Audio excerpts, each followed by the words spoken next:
Hello Spartian, welcome to your favourite YouTube channel Spartan. तो बेटा आज क्या करने वाले हैं, आज हम पढ़ने वाले हैं basic property of electric charge.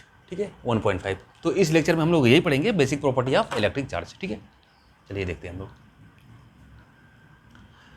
तो basically basic property of electric charge में आपको दो तीन चीज़ के बारे में इंफॉर्मेशन हो चुकी होगी कि अगर लाइक चार्जेस रहेंगे तो आपस में एक दूसरे को क्या करेंगे, रिपेल करेंगे, अनलाइक क्या करेंगे, अट्रैक्ट करेंगे, और अगर पॉजिटिव और नेगेटिव चार्ज को अगर में जोड़ दिया जाए तो एक दूसरे को क्या करेंगे, वो कैंसिल आउट कर देंगे।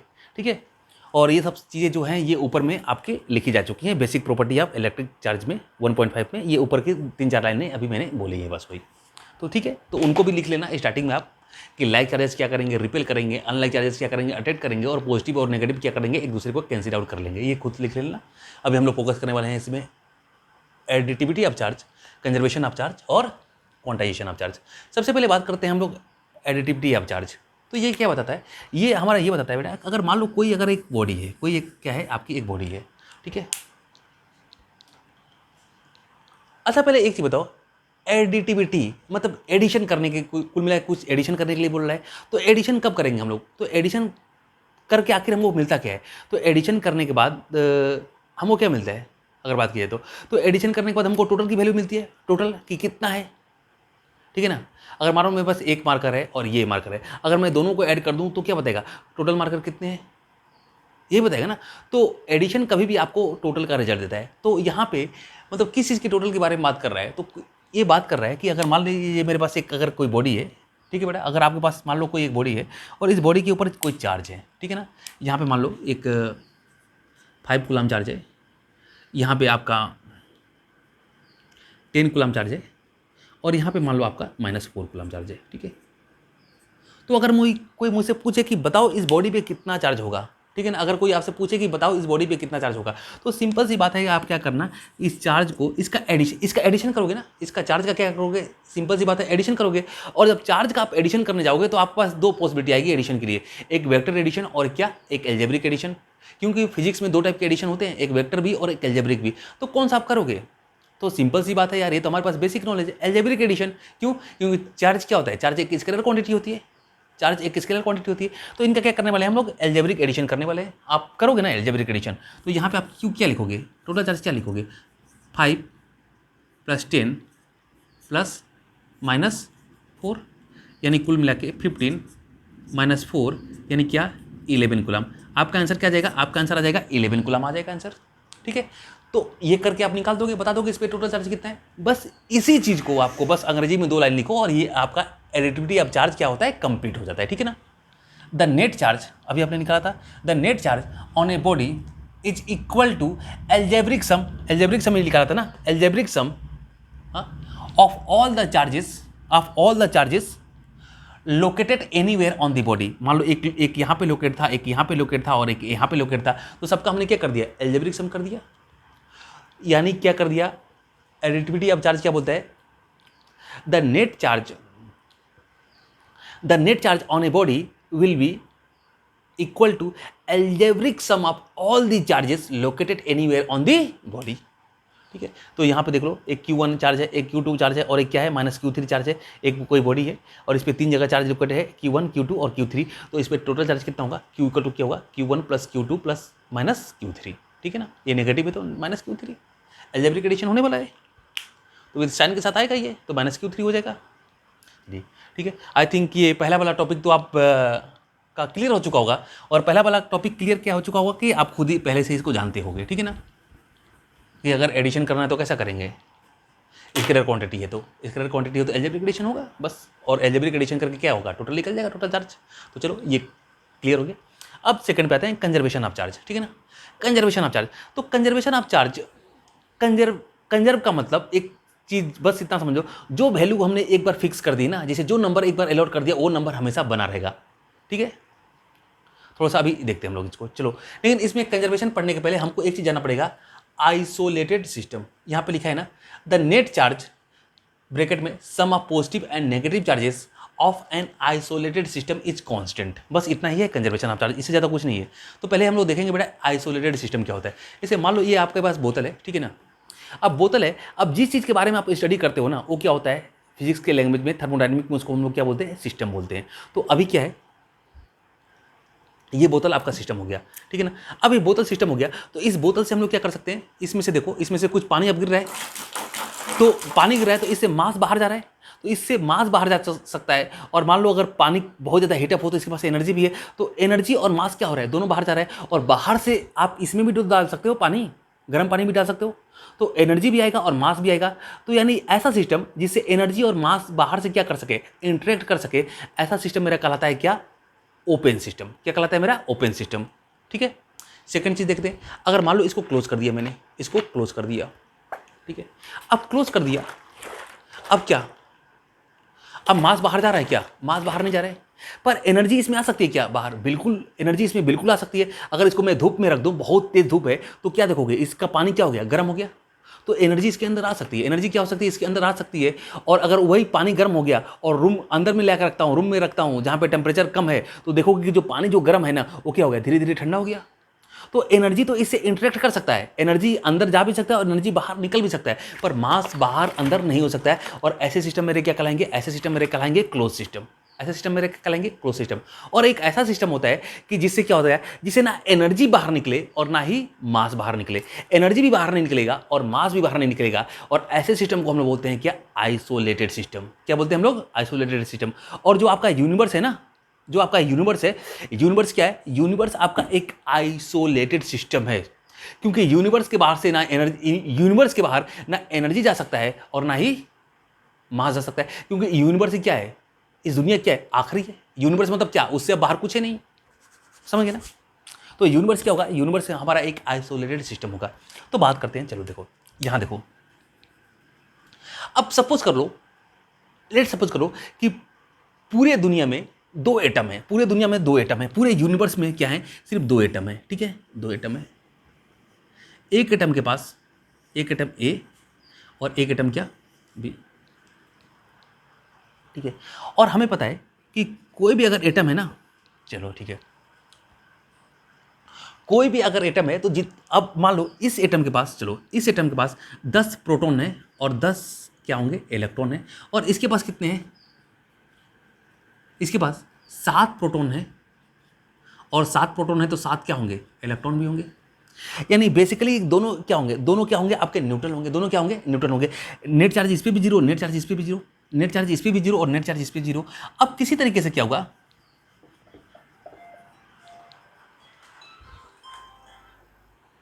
अब किसी तरीके से क्या होगा, देखो अब क्या होता है कि टोटल देखो, प्रोटॉन कितना 10 और इस पे कितना 7, तो प्रोटॉन कितने थे, प्रोटॉन टोटल बेटा थे मेरे 17 और इलेक्ट्रॉन भी कितने थे, टोटल 17 थे। नेट चार्ज की बात करूं तो जीरो थे। अब देखो, अब इस एटम ए से और एटम बी से जो कि बिल्कुल चार्ज नहीं थे, यहां से एक इलेक्ट्रॉन कूदा और इस पे आ गया, एक इलेक्ट्रॉन कूदा और इस पे आ गया। जब इस पे एक इलेक्ट्रॉन आया तो यहां पे एक चार्ज बनेगा माइनस ई, और यहां पे इलेक्ट्रॉन लूज किया तो क्या बनेगा, प्लस ई। तो आप बोलोगे कि अरे ये जो सिस्टम था, जो यूनिवर्स था, उसमें यहाँ पे प्लस ई क्रिएट हो गया और यहाँ पे माइनस ई क्रिएट हो गया ना। लेकिन अगर आप नेट चार्ज की बात की जाए तो देखो यहाँ पे प्लस, अगर आइसोलेटेड देखो, सिंगल तो क्रिएट हो गया, सिंगल ए में भी क्रिएट हो गया और बी में भी क्रिएट हो गया। ए में प्लस ई क्रिएट हो गया और बी में क्या हो गया, माइनस ई क्रिएट हो गया, चार्ज क्रिएट हो गया, ठीक है। लेकिन अगर एक सिस्टम की बात की जाए, जिससे कोई आइसोलेटेड सिस्टम की बात की जाए, जिससे बाहर कुछ भी नहीं जा सकता है, तो उस कंडीशन में देखोगे यहाँ पे प्लस ई हुआ है तो यहाँ पे क्या हुआ है, माइनस ई हुआ है, और दोनों को ऐड कर दो तो क्या होगा, जीरो होगा। अभी भी नेट चार्ज इसका कितना है, सिस्टम का जीरो है। चलो यहाँ से एक इलेक्ट्रॉन और कूद के आ गया तो यहाँ पे क्या हो गया, प्लस 2 ई इलेक्ट्रॉन हो गया और यहाँ पे क्या हो गया, माइनस 2 ई इलेक्ट्रॉन हो गया। तो अभी भी नेट चार्ज क्या है, जीरो ही है। नेट चार्ज क्या है, जीरो ही है। तो यानी सिस्टम का, किसी भी सिस्टम का आइसोलेटेड सिस्टम का जो नेट चार्ज होगा, वो एक बार अगर जीरो बना हुआ है आपका, तो हमेशा जीरो ही बना रहेगा। और आप जीरो मत लिखना, वहां पे आप लिख देना कांस्टेंट, ठीक है ना। जो एक बार बन गया है वो बना ही रहेगा, उसमें आप कोई भी चेंजेस नहीं कर सकते। पर क्या एक चीज बताओ, तो क्या चार्ज को, और इसी को एक तरीके से हम लोग और भी लिखते हैं, charge can neither create nor destroy, the net charge can neither created nor destroy, ठीक है ना। तो क्या चार्ज को हम लोग क्रिएट और डिस्ट्रॉय नहीं कर सकते हैं क्या? तो बेटा चार्ज को हम लोग क्रिएट और डिस्ट्रॉय कर सकते हैं। जैसे इधर देखो,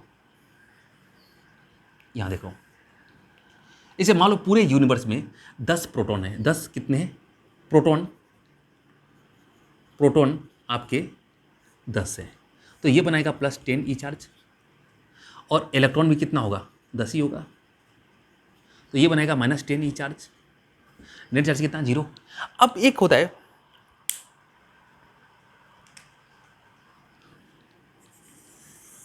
एक क्या होता है, एक होता है पेयर प्रोडक्शन और एक होता है एनिहिलेशन। तो ये जो गामा रे होती है ना, गामा रे क्या कर सकती है, गामा रे एक पॉजिटिव चार्ज और एक नेगेटिव चार्ज क्या कर सकती है, क्रिएट कर सकती है, क्या कर सकती है, क्रिएट कर सकती है। तो मान लो कोई गामा रे डिस्ट्रॉय हुई, यूनिवर्स से डिस्ट्रॉय हुई, और उसने क्या बना दिया, उसने एक प्रोटॉन बना दिया और एक क्या बना दिया, इलेक्ट्रॉन बना दिया। तो अब जो प्रोटॉन बच गया, प्रोटॉन जो हो गया, प्रोटॉन हो गया 11, और चार्ज कितना हो गया +11E, और इलेक्ट्रॉन क्या हो गया, क्योंकि जैसे ही प्रोटॉन बनेगा ना उसके साथ साथ क्या बनेगा, एक इलेक्ट्रॉन भी बनेगा, एक पॉजिटिव चार्ज बनेगा तो एक नेगेटिव बनेगा, तो इलेक्ट्रॉन भी 11 हो गया, तो -11E, यानी नेट कितना हो गया 0। देखो पहले प्रोटॉन कितना था 10, इलेक्ट्रॉन कितना था 10, अब प्रोटॉन कितना हो चुका है 10 हो चुका है, और इलेक्ट्रॉन कितना हो चुका है, सॉरी प्रोटॉन कितना हो चुका है 11, और इलेक्ट्रॉन कितना हो चुका है 11। तो इलेक्ट्रॉन और प्रोटॉन तो पेयर में प्रोड्यूस हो गए, बात समझ गए ना, पॉजिटिव और नेगेटिव चार्ज तो क्या हो गया, प्रोड्यूस हो चुका है, प्रोड्यूस हो गया है। तो ये नंबर तो बढ़ सकता है, जैसे मान लो 10 से 11 हो गया, ठीक है ना, पर जो नेट चार्ज है, नेट चार्ज देखो पहले भी 0 था और अभी भी क्या है 0 है। और एक होता है एनिहिलेशन, तो उसमें क्या होता है, प्रोटॉन और इलेक्ट्रॉन दोनों डिस्ट्रॉय होकर क्या करते हैं, दोनों डिस्ट्रॉय होकर बहुत गामा रे प्रोड्यूस करते हैं, बहुत ही हाई एनर्जी प्रोड्यूस करते हैं। तो उस कंडीशन में मान लो प्रोटॉन पहले, प्रोटॉन आपका उस कंडीशन में यहाँ देख लो, थोड़ा सा ऊपर दिखा दे रहा हूँ मेरा, प्रोटॉन कितना हो गया, प्रोटॉन हो गया आपका 9, और इलेक्ट्रॉन भी क्या हो गया 9, क्योंकि पॉजिटिव और नेगेटिव दोनों एक साथ डिस्ट्रॉय होंगे, 9 हो गया, ठीक है। तो यहाँ पे अब +9E प्रोटॉन का और इलेक्ट्रॉन का -9E, नेट चार्ज की अगर बात करूँ तो अभी भी 0 है। तो देखो यहाँ पे नेट चार्ज देखो 10 प्रोटॉन से 9 प्रोटॉन हो गया, 10 प्रोटॉन से 11 प्रोटॉन हो गया, मतलब एनिहिलेशन में क्या हो गया 9 प्रोटॉन हो गया, और जैसे ही अगर पेयर प्रोडक्शन हुआ तो 10 से क्या हो गया 11 हो गया, प्रोटॉन हो गया, समझ गए ना, और इलेक्ट्रॉन भी क्या हो गया 10 से 11 हो गया, और एनिहिलेशन में क्या हो गया 10 से 9 हो गया। तो ये इलेक्ट्रॉन और प्रोटॉन पेयर में प्रोड्यूस हो सकते हैं, डिस्ट्रॉय हो सकते हैं, पर जो नेट चार्ज होगा ना, नेट चार्ज दोनों का सम करने के बाद यहाँ पे भी 0 है, यहाँ पे भी 0 है, और यहाँ पे भी 0 है, चारों जगह क्या है आपका 0 0 बना हुआ है, ठीक है। तो ये चीज़ है आपका, आई थिंक समझ चुके होंगे, ठीक है। तो ये बस आप एक ही लाइन याद रखना, ये तो मैंने थोड़ा सा ज़्यादा कर दिया, एक्सप्लेन कर दिया आपको, बस आप ये याद रखना कि the net charge sum of positive and negative charge of an isolated system is constant. बस इतनी चीज़ करो, इतनी खत्म होगी। और ये थोड़ा सा था बेटा, चलिए चार्ज को देखते हैं, ठीक है ना। एडिटरी आप चार्ज हो गया और ये कंजर्वेशन हो गया। अब फाइनली हम लोग देखते हैं क्वांटाइजेशन ऑफ चार्ज, ठीक है ना। चलिए, अब क्वांटाइजेशन का जो मतलब होता है ना, क्वांटाइजेशन का मतलब होता है इंक्रीज और डिक्रीज इन ए स्टेप। एक फिक्स्ड स्टेप में इंक्रीज और डिक्रीज करना, इसी को हम लोग बोलते हैं क्या, क्वांटाइजेशन। तो इसका सेंस क्या निकलता है, देखो आप ये देखो, मान लो यहाँ पे एक एटम ए है और यहाँ पे एक एटम क्या है, बी है। बेसिकली दोनों क्या है, दोनों अभी क्या है, न्यूट्रल है, दोनों क्या है, न्यूट्रल है। तो इन दोनों पे अगर चार्ज बोला जाए तो चार्ज क्या होगा, 0, ठीक है। और अगर मान लो यहाँ से एक इलेक्ट्रॉन कूद के यहाँ आ गया, एक इलेक्ट्रॉन कूद के यहाँ आ गया, ठीक है, एक इलेक्ट्रॉन कूद के आ गया, तो यहाँ पे जो चार्ज होगा आपको पता है +E हो जाएगा, और यहाँ पे इलेक्ट्रॉन आएगा तो इस पर क्या हो जाएगा चार्ज, -E हो जाएगा, ठीक है। एक इलेक्ट्रॉन और कूद के आ गया तो यहाँ पे चार्ज कितना हो जाएगा, यहाँ पे आपका चार्ज हो जाएगा 2E, और यहाँ पे चार्ज कितना हो जाएगा, -2E। एक इलेक्ट्रॉन और कूद के आ गया तो यहाँ पे चार्ज कितना हो जाएगा, 3E + 3E, और यहाँ पे कितना हो जाएगा, -3E। इसी तरीके से जैसे जैसे चार्ज कूद के आता जाएगा वैसे वैसे इस बॉडी पे या तो चार्ज आपका 1 ही होगा, या तो 2E होगा, या तो 3E होगा, या इस पर क्या होगा, -E, -2E, -3E। अगर इन सबको, और ऐसे ही मतलब इधर की तरफ इंक्रीज करते जाएगा नेगेटिव में, और ये पॉजिटिव में चलते जाएगा। तो अगर नेट चार्ज बोला जाए तो चार्ज हमको किस तरह से दिखाई देगा, चार्ज इन बॉडी पे हमको दिखाई देगा -3, -2E, -E, 0। एक नंबर लाइन ले लो, देखो एक नंबर लाइन ले लो, यहाँ पे आप 0 ले लो, यहाँ पे क्या ले लो 1 2 3 4, यहाँ पे -1 -2 -3 -4 एंड सो ऑन, ठीक है। तो या तो चार्ज आपका 0 होगा, और या तो 1 के साथ 1 में ई को मल्टीप्लाई कर दो तो 1 ई, या तो ई हो जाएगा, या 2 में ई को मल्टीप्लाई कर दोगे तो यहाँ पे क्या हो जाएगा 2 ई हो जाएगा, या 3 में ई को मल्टीप्लाई कर दोगे तो 3 ई हो जाएगा, या क्या 4 में मल्टीप्लाई कर दोगे तो 4 ई हो जाएगा। और यहाँ पे -1 ई, -1 में ई से मल्टीप्लाई कर दोगे तो -1 ई हो जाएगा, -2 में जब ई से मल्टीप्लाई कर दोगे तो -2 ई हो जाएगा, और -3 में जब ई से मल्टीप्लाई करेंगे तो -3 हो जाएगा, और -4 में जब ई से मल्टीप्लाई करेंगे तो -4 ई हो जाएगा। तो इसी टाइप से चार्ज होगा ना किसी बॉडी पे, या तो 0 हो सकता है, ई हो सकता है, 2 ई 3 ई 4 ई, या -ई -2 ई -3 ई -4 ई। यानी इस चीज़ को हम लोग क्या बोल सकते हैं, इस चीज़ को हम लोग बोल सकते हैं कि किसी भी बॉडी पे जो चार्ज एग्जिस्ट हो रहा है, जैसे मान लो ए पे चाहे बी पे, किसी भी बॉडी पे जो चार्ज एग्जिस्ट हो रहा है, तो क्या हो रहा है ऑलवेज क्या होगा integral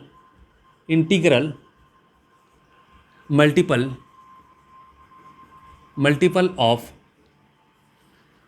charge of an electron, ठीक है ना, always integral multiple of the charge of an electron, ठीक है।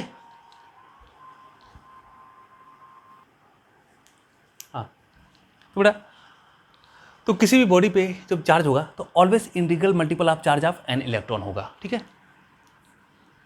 कि एक इलेक्ट्रॉन का, तो उसको हम लोग कैसे लिख सकते हैं, यानी चार्ज जो क्यू होगा, क्यू क्या होगा एन ई होगा, एन ई होगा, और वेयर एन इज द क्या इंटीजर, एंड ई क्या, ई है आपका चार्ज ऑफ एन इलेक्ट्रॉन, ई क्या है आपका, ई क्या है आपका, ई जो होने वाला है, ये क्या होने वाला है चार्ज ऑफ एन इलेक्ट्रॉन, ठीक है। अच्छा एक चीज बताओ, क्या किसी बॉडी पे, ठीक है, यानी यहाँ पे इंक्रीज करेगा डिक्रीज करेगा, तो कैसे कर रहा है, किसी बॉडी पे चार्ज क्या आ सकता है, अब देखो ई हो सकता है, 2 ई हो सकता है, अगर पॉजिटिव की बात करूँ तो ई हो सकता है, 2 ई हो सकता है, 3 ई हो सकता है। तो देख रहे हो एक फिक्स स्टेप में जा रहा है, मतलब एक 1 के बाद 2, ऐसा नहीं कि 1.5 ई इलेक्ट्रॉन नहीं आएगा, 1.7 नहीं आएगा, या 2.5 नहीं आएगा, हमेशा जो इंक्रीमेंट होगा तो 1 के साथ हो रहा है ना, 1 ई के बाद 2 ई 3 ई 4 ई, तो कैसे इंक्रीज कर रहा है, एक स्टेप में इंक्रीज कर रहा है। और स्टेप में इंक्रीज करने को हमारा जो टर्म यूज करते हैं उसके लिए हम लोग यूज करते हैं क्वांटाइजेशन, क्या करते हैं हम लोग क्वांटाइजेशन। और अगर घट भी रहा है तो -ई -2 ई -3 घट भी किस में रहा है, एक स्टेप में ही घट रहा है, एक फिक्स स्टेप में घट रहा है, और इंक्रीज भी किस में कर रहा है, एक फिक्स स्टेप में कर रहा है। तो इसी एक फिक्स स्टेप में इंक्रीज करना या डिक्रीज करना, इसी टर्म को हम लोग क्या करते हैं क्वांटाइजेशन। और हमने देखा कि चार्ज किसी भी बॉडी पे आता है तो एक फिक्स स्टेप पे ही या तो इंक्रीज करता है या तो डिक्रीज करता है, इसीलिए हमने ये बोल दिया कि चार्ज क्या होगा आपका, चार्ज क्या होगा आपका क्वांटाइज होगा। और कुल मिला के फाइनल जो उसका रिजल्ट है वो आप ये लिख देना, the charge exist on a body is always integral multiple of charge of an electron, ठीक है, Q equal to N E, where N is integer, इसको भी हटा सकते हो कोई प्रॉब्लम नहीं, और ई तो क्या है चार्ज ऑफ एन इलेक्ट्रॉन है ये, ठीक है। तो इस तरीके से हो गया, ठीक है। अच्छा अब एक चीज़ हमसे पूछा जाता है यहाँ पे, चलिए इस पे मैं कभी डिस्कस करूँगा, खैर आप लोग पढ़ना। एट मैक्रोस्कोपिक लेवल जो चार्ज होता है ना, चार्ज को हम लोग क्वांटाइज ना मान के एक कॉन्टिन्यूअस वैल्यू मानते हैं। क्या मानते हैं हम लोग, एक कॉन्टिन्यूअस मानते हैं, ठीक है। ये क्वेश्चन आप लोग थोड़ा सा पढ़ने की कोशिश करना और इसका आंसर ढूंढने की कोशिश करना, और शायद आपको मैं बता रहा हूँ इसका आंसर आपको कहाँ मिलेगा। इसका आंसर जब हम लोग क्वेश्चन आंसरिंग जब करेंगे ना, जब हम लोग क्वेश्चन सॉल्व करेंगे तो उसमें मैं इसका आपको जवाब दे दूंगा। और वैसे अगर आपको देखना है तो इसका जो आंसर मिलेगा ये आपके एनसीईआरटी में जो सबसे लास्ट पैराग्राफ है ना, यहाँ पे मिल जाएगा। एट द मैक्रोस्कोपिक लेवल, समझ गए ना, एट द मैक्रोस्कोपिक लेवल, यहाँ से पढ़ना शुरू करना, यहाँ मतलब या यहाँ से पढ़ना शुरू करना और ज़्यादा डिटेलिंग हो जाएगा। द स्टेप साइज ऑफ ई, ठीक है ना, यहाँ से और यहाँ तक जब पढ़ोगे ना आप, तो आपको पूरा का पूरा इसका क्या मिलने वाला है, आंसर मिलने वाला है। तो इसको थोड़ा सा आप खुद से ट्राई करो, ठीक है ना, इस चीज़ को खुद से ट्राई करो। और आगे तो हम लोग जब क्वेश्चन करेंगे, क्वेश्चन होगा, क्वेश्चन डिस्कस करेंगे, तब उसका हम लोग आंसर देखेंगे ही कि अगर चार्ज को एक मैक्रोस्कोपिक लेवल की अगर बात किया जाए तो उसको हम लोग कॉन्टिन्यूअस